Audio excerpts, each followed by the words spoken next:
চট্টগ্রাম বন্দরের বহির্নোঙরে তেলবাহী জাহাজে আগুন লেগেছে। নিয়ন্ত্রণের চেষ্টা চালাচ্ছে নৌবাহিনী, কোস্টগার্ড ও বন্দরের ফায়ার সার্ভিস।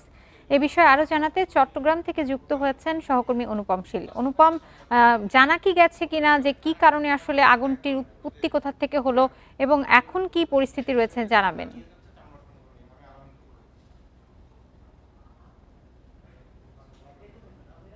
এবং আমার পেছনে দেখতে পাচ্ছেন যে এই জায়গাটি সেই কর্ণফুলী নদী বঙ্গোপসাগরে মিলিত হয়েছে।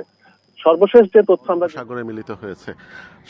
যে তথ্য আমরা জেনেছি মূলত আজকে সকাল 7:25 এই আগুনটি লেগেছে এবং যে জাহাজটিতে আগুন লেগেছে জাহাজটির নাম এমটি মেঘনা ট্রেডার্স এবং তবে এই জাহাজে ঠিক কি পরিমাণ তেল মজুত করা ছিল সেই বিষয়ে এখনো পরিষ্কার কোনো তথ্য আমরা পাইনি এবং এখনো পর্যন্ত আগুন নেভানোর যে চেষ্টা সেটি চলছে। ইতিমধ্যে বাংলাদেশ কোস্টগার্ড পূর্ব জোনের দুটি জাহাজ আগুন নেভানোর কাজে সহযোগিতা করছে।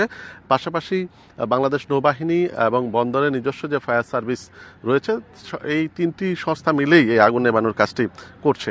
আমরা এখন যে জায়গাটিতে আছি এখান থেকে আসলে যেখানে যে জাহাজে আগুন লেগেছে সেটি দেখা সম্ভব নয়। এখান থেকে স্পিড বোর্ডে অর্থাৎ হাই স্পিড বোর্ডে যদি আমরা যাই তাহলে অন্তত 15 মিনিট যেতে হবে, বা এখান থেকে যদি আমরা হিসাব করি অন্তত 10 নটিক্যাল মাইল দূরে। এবং সেই হিসেবে আসলে এই মুহূর্তে সর্বশেষ পরিস্থিতি আমাদেরকে টেলিভিশনের পর্দায় দেখানো কিছুটা অসম্ভব।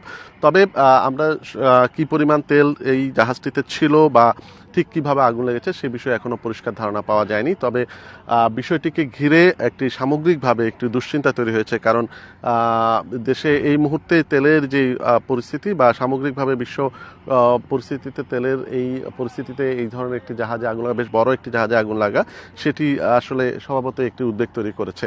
তো সর্বশেষ আমরা এখন কোস্টগার্ডের সাথে যোগাযোগ করে যেটি জেনেছি যে তাদের পক্ষ থেকেও চেষ্টা করা হচ্ছে যত দ্রুত এই আগুন নিয়ন্ত্রণে নিয়ে আসা এবং এই আগুনের ফলে যাতে কোনো মানুষের প্রাণহানি না ঘটে সেই বিষয়টি দেখা। যদিও সেই জাহাজে কয়জন নাবিক ছিলেন বা সেই নাবিকদের ভাগ্যে শেষ পর্যন্ত কি ঘটেছে, সর্বশেষ কি তথ্য সেটি এখনো কোস্টগার্ড বা নৌবাহিনী অথবা বন্দর কর্তৃপক্ষের পক্ষ থেকে আমাদেরকে জানানো হয়নি। আমরা শুধু সর্বশেষ যে তথ্য জানছি যে এখনো আগুন জ্বলছে এবং এখনো আগুন নেভানোর কাজে এই তিনটি সংস্থা যৌথভাবে কাজ করে যাচ্ছে। চট্টগ্রাম বন্দরের বহির্নোঙরে তেলবাহী জাহাজে আগুন লেগেছে সে বিষয়ে জানাচ্ছিলেন সহকর্মী অনুপম শীল।